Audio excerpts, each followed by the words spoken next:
अच्छा, मुझे ये बताइए, अगर आप पुराने वाले बजट के साथ साथ नए बजट को भी पढ़ लेते हैं तो क्या सरकार गिर जाएगी? मोदी जी की या फिर नीतीश की, या फिर पुलिस पकड़ लेगी आपको? क्या लगता है आपको? मैं उन लोगों से बात कर रहा हूं जो 67वीं बीपीएससी पीटी देने वाले हैं और सीडीपीओ पीटी भी देने वाले हैं। दरअसल इन लोगों में एक बात को लेकर काफी कंफ्यूजन है कि बजट कौन सा पढ़ें, इकोनॉमिक सर्वे कौन सा पढ़ें, चाहे वो केंद्र सरकार का हो या फिर बिहार सरकार का।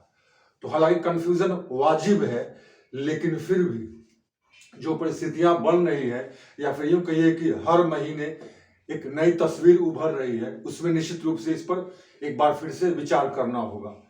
मैंने एक वीडियो इस बात के लिए सिर्फ बनाया था कि करंट अफेयर्स कहां से कहां तक पढ़ें। तो उस वीडियो में मैंने बताया था कि जैसा आप लोग भी जानते हैं कि एग्जाम की जो स्थिति थी बीपीएससी पीटी की, वह नवंबर में, फिर दिसंबर में, फिर जनवरी में, फाइनली डेट भी आया था बीपीएससी का। लेकिन क्या है, आगे फिर बात बढ़ गई, पीटी का एग्जाम फिर अनिश्चित हो गया। लेकिन आमतौर पर यह देखा गया, यह सच भी है कि अगर कोई कमीशन डेट निकाल देती है, इसका मतलब उसका क्वेश्चन सेट है, तैयार है। तो इस हिसाब से मैंने समझाया था कि आप लेटेस्ट नवंबर तक कर लेंगे तो आप बिल्कुल सेफ रहेंगे, जनवरी 2021 से लेकर नवंबर 2021 तक। अब क्या है कि स्थिति फिर बदल गई, जनवरी के बाद अब अप्रैल का डेट, और अप्रैल के बाद अब आया है मई का डेट।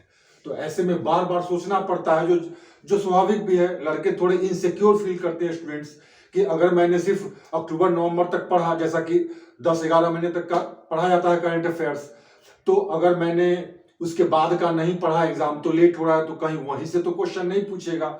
यह इनसिक्योरिटी, यह सुरक्षा या डर जायज जरूर है, लेकिन अब तक ऐसा हुआ है। और बीपीएससी चूंकि ऐसा, बीपीएससी इतनी स्मार्ट और फास्ट नहीं है कि तुरंत अपने क्वेश्चन सेट में कुछ चेंजेस लाकर और फिर से उसको अपडेट करके और बाद के करंट अफेयर्स को जोड़ दे। आमतौर पर ऐसा देखा नहीं गया, लेकिन जमाना बदल रहा है और बीपीएससी भी पॉलिसी तो निश्चित रूप से काफी इंप्रूव की है।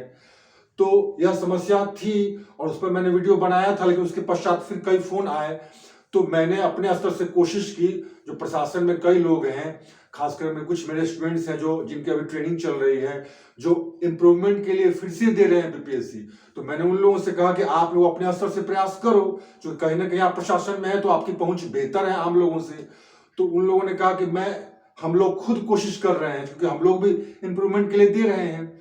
तो उनसे, हालांकि सर्टेन 100% तो कुछ कहना बड़ा मुश्किल है, कमीशन आफ्टर ऑल एक सेक्रेसी तो मेंटेन करती ही है, लेकिन सब लोगों ने अपने स्तर से पता लगाया। तो अब क्या है कि कमीशन पहले 3 सेट बनाती थी पीटी के लिए, अब ऐसी बात नहीं रह गई है, अब 5-6 सेट बना रही है। दूसरी बात, जैसा कि यूपी में आपने सुना होगा, यह सच भी है कि उत्तर प्रदेश में पीटी में कोई एग्जाम अगर कोई डिले हुआ, देर हुआ, तो वहां क्या करते हैं, क्वेश्चन को अपडेट करते हैं। करंट अफेयर्स के जो बाद के, अर्थात एग्जाम लेट हुआ तो इस वजह से बाद के जो महीने हैं उससे करंट अफेयर्स को जोड़ देते हैं। तो अब क्या है कि चूंकि बीपीएससी भी थोड़ा बहुत इंप्रूव तो कर ही रही है, कैचअप करने की कोशिश कर रही है समय के साथ, तो इस बात की गुंजाइश बनती है कि जैसे पहले था कि 3 सेट बनता था, अब 5-6 सेट बनने लगा है। यह नई खबर है। तो ऐसे में हो सकता है बीपीएससी भी इस बात को अपडेट करे, क्योंकि जब सब जगह इंप्रूवमेंट हो रहा है और किसी भी कमीशन के पास हार्ड कॉपी सॉफ्ट कॉपी दोनों होता है, आप समझ सकते हैं, बल्कि सॉफ्ट कॉपी होता है, बाद में उसको हार्ड में कन्वर्ट करते हैं लोग समय के अनुसार। तो ऐसी स्थिति में लगता है कि अगर बीपीएससी ने खुद को क्वेश्चन सेट को अपडेट किया, तब तो बड़ी मुश्किल हो जाएगी। इसलिए बिल्कुल वाटर टाइट कंपार्टमेंट मान करके नहीं, जो पहले से चला आ रहा था उसी को फॉलो करें। इसमें थोड़ी सी आप कह सकते हैं कि असुरक्षा है। तो ऐसी स्थिति में खासकर मैं देख रहा हूं ये कंफ्यूजन कि हाँ, बजट पहले वाला पढ़े बाद वाला पढ़े। तो ऐसे में मुझे लगता है कि सेफ साइड लेकर चलना पड़ेगा, और सेफ साइड लेकर चलना है तो आप दोनों पढ़िए। क्यों आप बेवजह असुरक्षित रहेंगे, संशय में रहेंगे, घबराए रहेंगे? उससे बेहतर है पुराने वाले बजट के साथ नए बजट को भी पढ़ लीजिए। यह तो ही बात बजट नया पढ़े या पुराना। दूसरी बात मैं यह भी कहना चाहूंगा कि आप ध्यान से देखेंगे केंद्रीय बजट को, पिछले वाले को भी या इस बार को भी, तो इस बार वाले बजट में तो नई, आप कह सकते हैं, स्कीम्स वगैरह काफी कम है। ऐसा नहीं कि ढेर सारा, बहुत सारा कुछ स्कीम है जो आपको रटना पड़ेगा। आप खुद देखिए, कुछ कुछ खास बातें जिसको मैंने अपने बजट वाली वीडियो में हाईलाइट किया था, मैं उसको थोड़ा ब्रीफ कर दूं। आप पेशेंस बनाए रखिए, वीडियो में अंत तक बने रहिए। जैसे मान लीजिए पर्वतमाला एक नया जो हिल स्टेट में इंफ्रास्ट्रक्चर को डेवलप करने के लिए, फिर आपसे क्या मैं बताऊं, डिजिटल करेंसी, उस पर कितना टैक्स सरकार लेगी, वो 30%।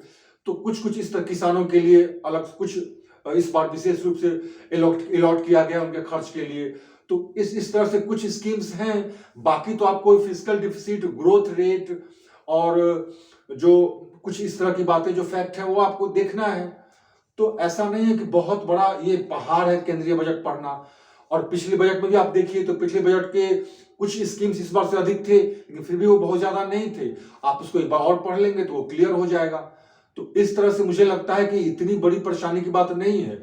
आप जहां हिस्ट्री, पॉलिटी, इकोनॉमी, ज्योग्राफी सब कुछ पढ़ रहे हैं, तो एक बजट की तो बात है। आंख मूंद कर, जैसा मैंने बजट की वीडियो में बताया था, सब कुछ नहीं रटा जाता है। कुछ प्रोमिनेंट स्कीम्स, कुछ prominent data, that's all. State PCS exam में इनकी यही औकात ही है, सिंपल सा पूछते हैं फैक्ट। अब बिहार बजट पे आ जाइए तो आप देखिए इस बार के बजट में कोई स्कीम ही नहीं है बिल्कुल। कुछ खास बात क्या है? जैसे केंद्रीय बजट में खास बात थी कि कैपिटल एक्सपेंडिचर को बहुत बढ़ाया गया है, हेल्थ सेक्टर में खर्च फलाना इतना अमाउंट किया गया है, एक नई बात थी। तो इस तरह से बिहार बजट में आप देखिए कोई खास स्कीम ही नहीं है इस बार। तो आपको बस जानना है कि हाँ ग्रोथ रेट कितना है, जीडीपी में कंट्रीब्यूशन किस किस सेक्टर का कितना रहा है। उसके अलावा आपको जानना है कि जैसे बिहार बजट के संदर्भ में कि सरप्लस बजट, रेवेन्यू सरप्लस है तो वो अमाउंट कितना है, ग्रोथ रेट कितना हुआ बिहार का पिछले वित्तीय वर्ष में, इसमें कितना अनुमान किया गया है, फिस्कल डिफिसिट पिछले वाले में और इस बारे में क्या। तो आप तो ऐसे भी नया बजट पढ़ते हैं तो पुराने वाले बजट के डेटा को आप अधिकांश को देखते हैं। और जैसा मैं बार बार कहता हूं, आंख मूंद कर घबरा घबरा कर सारा डेटा बजट में नहीं पढ़ा जाता है। कहां पूछता है उस तरह से कुछ हाँ, बिहार बजट से कुछ फैक्ट्स पूछ सकते हैं। ये केंद्रीय बजट से वो उस तरह से एब्सर्ड क्वेश्चन नहीं पूछते हैं। आमतौर पर स्कीम जो होता है उस पर कॉन्सेंट्रेट करते हैं। तो ऐसा नहीं है कि बजट पढ़ लेना, दोनों बजट बहुत टफ टास्क है। जब जहां इतना कुछ कर रहे हैं वहां इतना तो आप कर ही सकते हैं। तो मेरी सलाह है कि आप थोड़ा सा एक्सपैंड कीजिए, अपने आप को फ्लेक्सिबल बनाइए और दोनों बजट को पढ़ लीजिए, अच्छे से पढ़ लीजिए। बहुत ज्यादा उसमें मत रटिए। जो प्रोमिनेंट बातें हैं, मैंने तो ऑनलाइनर के रूप में भी बिहार बजट को दिया है, तो आप उस तरह से उसको देखिए और कुछ कुछ फैक्ट्स को अलग लिख लीजिए और उसको बार बार देखिए। दैट्स ऑल, यही करना है आपको। इसमें घबराने की कोई बात नहीं है। बहुत सिंपल डिसीजन है जो आपको लेना है। और जब जब जब एग्जाम का डेट बढ़ता है और एग्जाम प्रोलॉन्ग होता है, सबको परेशानी होती है। हम लोगों के समय भी परेशानी होती थी, बल्कि बहुत ज्यादा। अब तो काफी कुछ स्थिति बेहतर हुई है, तो थोड़ी परेशानी तो झेलनी पड़ेगी, लेकिन इसमें डरने की क्या बात है, सोचने की क्या बात है। बस आप कर सकते हैं, आप कर लेंगे। तो आप दोनों बजट पढ़िए और मस्त रहिए। स्टडी टिप्स विद संजय को सुनने के लिए बहुत बहुत धन्यवाद। और अगर आपको अच्छा लगे तो एक लाइक तो एटलीस्ट बनता ही है, बाकी आपकी मर्जी। Thank you very much.